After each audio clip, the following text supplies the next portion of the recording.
Hi, I'm Mary Kopczynski, the CEO of RegAlytics, with your update on this week's 21,347 regulatory alerts. The regulator of the week for the third week standing is Doge/Elon Musk. There were 75 alerts from regulators on the topic, and using the GPT plugin for Excel, I categorized it, and exactly 70 of these alerts were against what Elon Musk and Doge are doing, and 5 of them are for. Now, keep in mind that just because someone is silent about something doesn't mean they hate it. It also doesn't mean they love it either. But of the agencies speaking out, a lot of them are not excited about what's happening. But over 100 House Democrats have urged the heads of 24 federal agencies to clarify that federal employees are not required to respond to an email from Elon Musk, which they deem to be reckless and potentially unlawful. Several agencies, including the Department of State and the FBI, have already informed their employees that Musk's communications do not hold authority over them. Meanwhile, Governor Kathy Hochul has launched the You're Hired initiative in New York to recruit federal workers facing layoffs due to Doge cuts. The topic of the week is Russia. Russia came up in 227 alerts this week, and let's see, how do I sum this up? For one, given all you've heard about President Trump changing policy on Russia and Ukraine, the State Department and Treasury have not slowed down at all on putting Russian entities on the OFAC sanction list, which means there are many Russian entities still banned.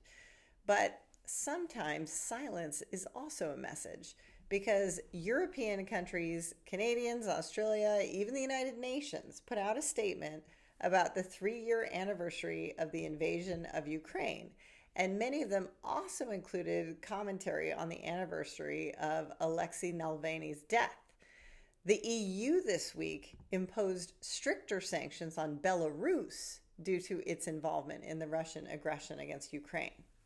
New York, Colorado, and a number of individual congresspeople put out comments on these topics as well. But not a peep from the White House. And the mainstream media is reporting generally on BRIC activity, but let me explain what that is. BRIC stands for Brazil, Russia, India, and China. And lately it's been called BRICS because of the inclusion of the 5th member, which is South Africa. It's a group of powers who coordinate together for mutual interests.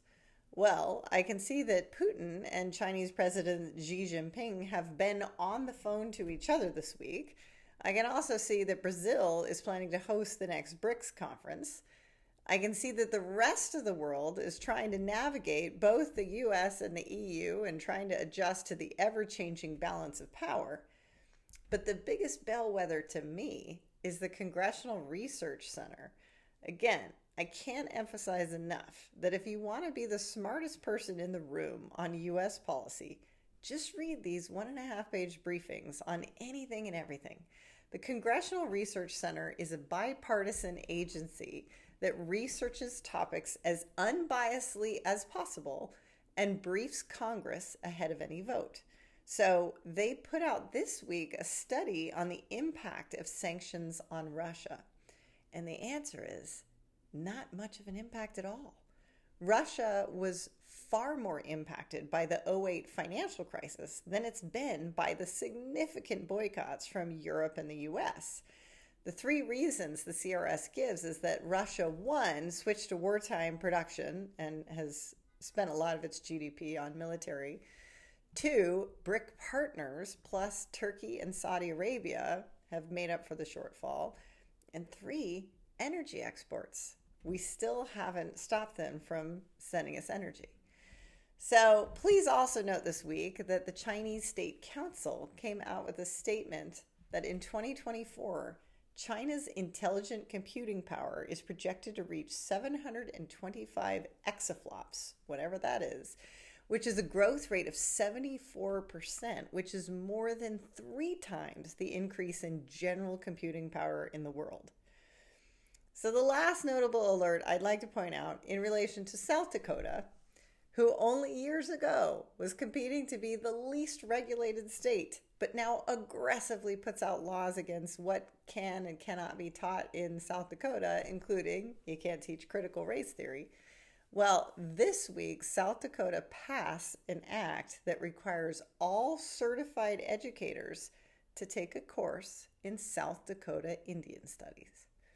And that's it this week for RegAlytics. We have the global supply chain of the world's regulatory alerts in one very easy to use place.